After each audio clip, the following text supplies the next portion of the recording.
Un certain nombre de sénateurs sont inquiets sur ce projet de loi. Pour eux, il manque toujours 500 millions d'euros. Ils posent toujours cette même question du financement. Que leur répondez-vous pour les rassurer? Alors écoutez, je pense qu'il ne faut pas réduire ce projet de loi à ce débat. Ça n'est pas une loi de finances. Et moi, je me réjouis que la Commission ait pu adopter hier le texte, je pense de façon très large, ce qui montre qu'on a eu un travail de qualité en amont avec les sénateurs. Avec beaucoup d'amendements déposés sur ce texte, 640. Qui ne modifie pas effectivement les grands équilibres, ni les principales dispositions du texte. Donc moi, je me réjouis de l'adhésion du Sénat à ces orientations, et d'autant plus que je pense que la crise que nous traversons confirme que les Français attendent qu'on améliore leurs déplacements du quotidien, qu'on les simplifie, et c'est bien l'objet de ce texte.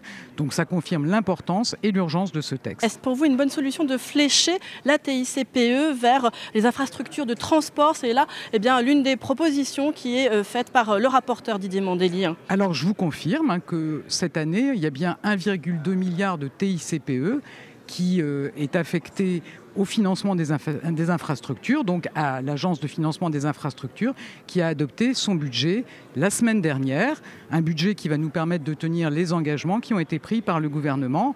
Ce sont des projets qui sont très attendus. Ces améliorations des transports du quotidien, c'est essentiel, c'est plus important que jamais. Donc je vous rassure, le budget a bien été adopté de la FIP pour 2019. Alors, quid de la vignette poids lourd? On sait qu'il y a eu des discussions à ce sujet. On sait que l'une des difficultés, c'est que l'on ne peut pas faire une vignette poids lourd spécialement pour les poids lourds venus de l'étranger. Votre réflexion est encore en cours sur ce sujet?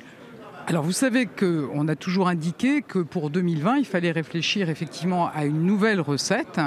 Donc vous comprendrez que c'est évidemment un sujet qui est débattu dans le cadre du grand débat.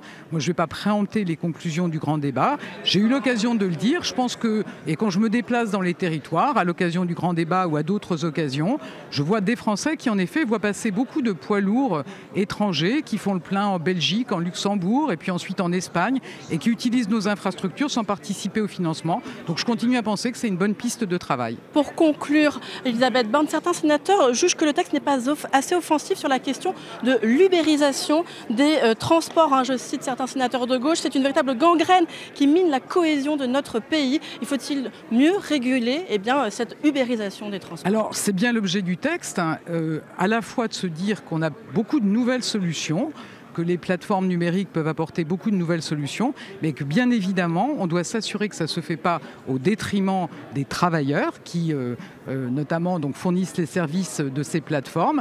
Il y avait une disposition dans le texte qui visait justement à permettre la mise en place de chartes dans ces plateformes. Il y a eu un amendement de suppression, mais on aura l'occasion d'en rediscuter, je ne doute pas, en séance. Et moi, je me réjouis par avance du débat qu'on va pouvoir avoir sur ce texte.